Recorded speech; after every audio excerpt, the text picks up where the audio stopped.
Okay guys, I've been featuring some mega price systems lately. Time to bring things back down to earth, or at least a little more palatable with another system that caught my eye this past weekend. Stay tuned.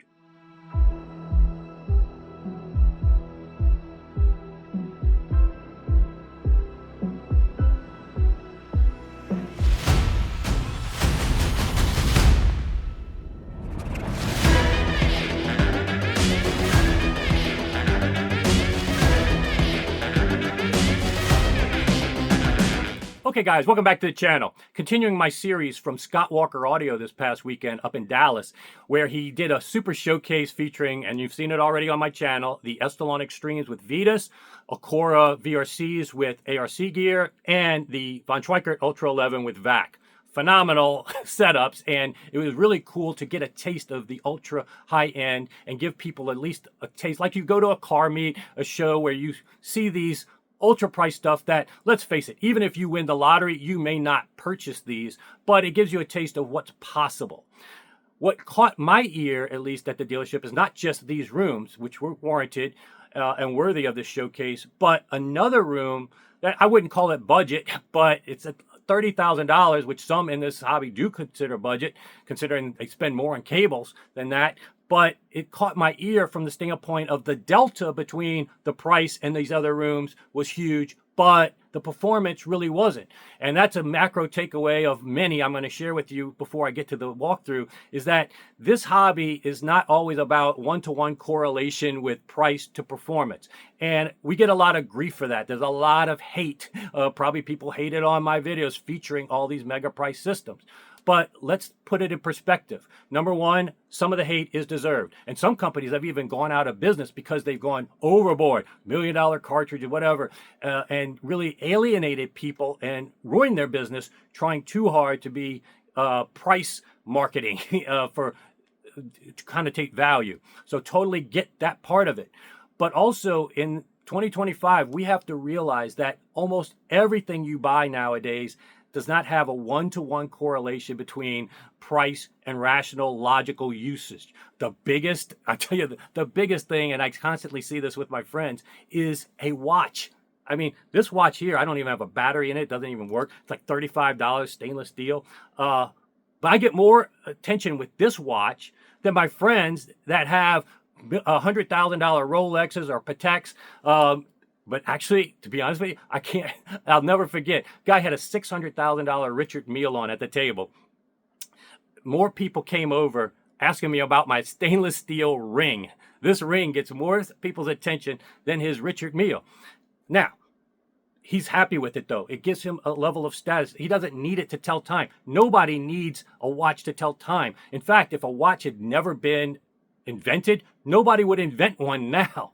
But it's a purchase that he likes to collect. It's something that makes him feel good, and that's something we have to acknowledge. It's just, there's not 100% rationality. In cars, who buys a Ferrari and actually takes it every weekend on the track to use it for what it's designed for? Nobody. It's usually in their garage forever, or they flex by taking it to a restaurant and parking it in valet. And that's ridiculous on a logical, rational standpoint, but people enjoy it. It gives them some status that they enjoy. So we have to realize that with audio equipment, yeah, there might be a status element of it, but I think a lot of people buy this stuff really for its performance more than these other things, and you can enjoy it daily. So even though there is some irrationality with pricing, there is some overpricing, and it deserves some hate, it's something that people can get a little bit more value on with other things that people spend a lot of money on that don't. So keep that in mind, and if you're going to hate, at least be consistent in your own behaviors and looking at other things as well. The other macro takeaway I wanted to share with you guys is that I'm featuring Val again in this video because it's his system with the Acoras and the ARC gear, and he coincidentally owns both. And people always ask me, why you feature Acora so much? You don't even own their gear, and I don't get paid by him. Never been paid for him. In fact, when he came to Houston, I bought him tickets to go see Laney Wilson at the rodeo here. I mean, we've gone to dinner and probably had each one take the bill at one time, but there's no payment, there's no any kind of sponsorship or anything from Val or anything. I just support him. Why? Because he's good for the hobby. And that's what I always look for in who I'm going to support. If people are toxic and bad, I'm not going to support them. And if they're good for the hobby, I'm going to especially support them. It doesn't mean 100% of everybody I featured on my channel I can vet, permanently forever, but I try to always focus on people I think are good for the hobby. And with Val in particular, he's always at the shows.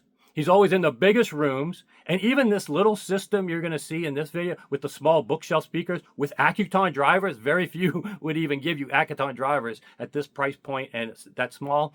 He puts them in the big rooms and showcases what they can do in the biggest of rooms.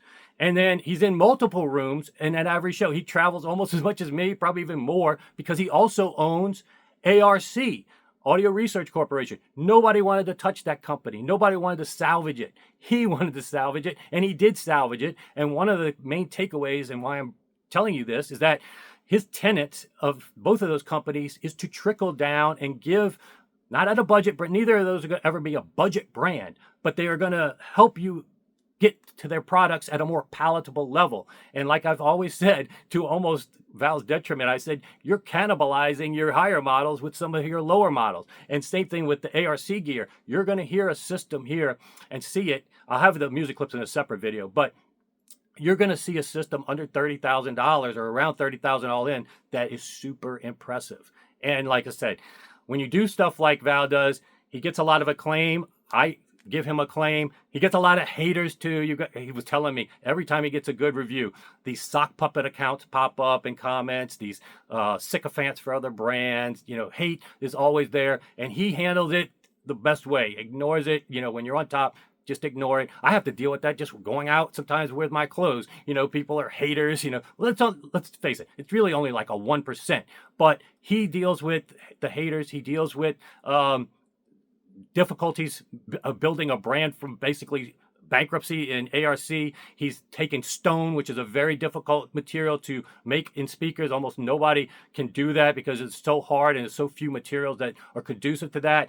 He's done a lot of things that even though I don't own his gear, I don't get any payment from him, I think he's a good a person in the hobby. So I think it's worthwhile in this particular case to showcase a system that for many people could be their end game system, and it's not breaking the bank like the other ones I've been showing recently. So enjoy this walkthrough, guys. Okay, guys, at Scott Walker Audio, it's not just about the mega dollar systems. They also have for all budget points and styles. And if you're seeing as I pan around, Val from Acora and also ARC, y'all are all fully represented here today. Wanted to go through this system in particular because we talk about the mega dollar systems in the other room, but here's a room that, number one, the room itself is more commensurate with a normal bedroom and listening room, but also the price point is going to be a more amenable to most people's budgets. We're talking about probably under $30,000, and we're not talking about, it's a fraction of the cost, but not a fraction of the performance. So maybe you guys can walk me through this system and gear because it's got some really cool stuff. Absolutely, love to. Alan, take it away. Yeah. So we'll start with the new, this is the LS2, correct? Correct. Two version. So we have two brand new preamps, LS2 and LS3, which take their names from historical product LS2 and LS3 from about 30 years ago. The LS3 is a solid state version. This is the LS2. It's a vacuum tube version with 6 H30s, which is the same vacuum tube we use in our reference preamps. It's a full Class A gain stage. It sounds absolutely amazing. This piece is $8,500 base price. This particular machine would be $99.50 if you buy it loaded with a phono stage and a DAC card. It's a great deal because the phono stage and DAC card are $1,000 a piece. They are user installable. You can get them later. But if you buy them fully loaded and installed, we discount the two to $1,500 for the pair. The phono stage is a switchable MMMC, and the DAC card is an AKM Velvet Sound chip with a custom Audio Research power supply and a custom engineered Audio Research analog stage for the best sound. We also have a lovely touchscreen display. You can go through here and do input naming. You can change the color of the display to fit your preference. It has a nice big readout with a font that mimics the reference ghost meters. Looks fabulous. The S100 is one of two new solid state amplifiers. We are actually known for our brilliant solid state designs over the years. These two are of the best we've ever made. This is a 100 watt amplifier, 9450. It's a true balanced differential design. It's a fully Class AB design with muscular dual mono toroidal power supplies. And it's based on bipolar transistors. And it sounds absolutely fabulous. The new cabinet work that Val helped design for us gives a hat tip to the classic audio research look, but with a more modern sort of aesthetic. Yeah, this brushed, beautiful. And there are no visible fasteners in here. Yeah. Right? So there's no screws. It's got a very simple service, custom machine heat sinks down here. And the sound is classic audio research, but with cutting edge resolution and dynamics and punch and pizzazz. So this combination here is about $19,500 for both of those. And in years past, if you wanted an audio research preamp stack for under 20 grand, we could not do that. Right. And we can now. And now you've got a modern one too. So yeah. Well, yeah. And if you want the solid state version, it does come in at $7,500 to start. This particular one is just a hair under 10, loaded the way it is. Awesome. Yeah. And then the speakers, Acora. This is you rarely see bookshelves with Accuton drivers. And one of the things I've always told Val ever since hearing them, it's almost a year old now. We were just talking about this. They were debuted around, at least a prototype in Toronto last year around this time. They are so good that they almost cannibalize the bigger models. But, there's a lot of trickle down, everything inside, crossover parts, driver parts. Really, we're talking about just difference in scale. And, Correct. For a room like this, you're getting a tremendous performance level. But anything you wanted to add on any of this stuff? Oh yeah, these speakers come in at $79.90 for the pair. So you are, with this complete system, you're under $30,000. And this is a fantastic system at $30,000. It truly gets you into the high-end audio without the astronomical prices that most people believe have to be necessary to get you into that level, into that playing field. Plus, you've got exceptional looks too. It's not like you're sacrificing. This isn't just an MDF veneer cabinet. And this is heavy as can be. Beautiful stands if you want to put them on stands. They make some of the best looking stands. Our goal is to get this stuff into your family room. Get it into your family, get it where everybody's going to enjoy it. I mean, it's great. For us that have our man caves and we can go play in our man caves, we can fill those too. But a lot of us have to have this as a family-based product. So the products are very well designed to fit in with the rest of the decor and add a sense of elegance to your home and your home decor. Yeah. No, that's a case here in terms of this is a chance to come to Scott Walker Audio, get a room that is commensurate with what most people could expect. And it's got modest treatments, the type of treatments you could probably get away with in your home. But you're going to hear exactly how it sounds like in your home. And you probably now can A/B this against much higher budgets, whether it's here or at another dealer, and see how much value you are getting with this system. So yeah, I wanted to make sure we featured this as well as the mega dollar stuff we're showing in the other room. Much appreciated. So, and then you have other models too. For people that can see in the background here. Acora has. These are the MRC ones, which is the same driver setup as the MRBs.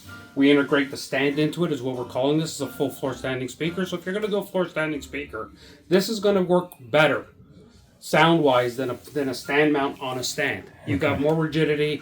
And you've got a wider base, and it sounds slightly better. The cost of this is $2,000 more.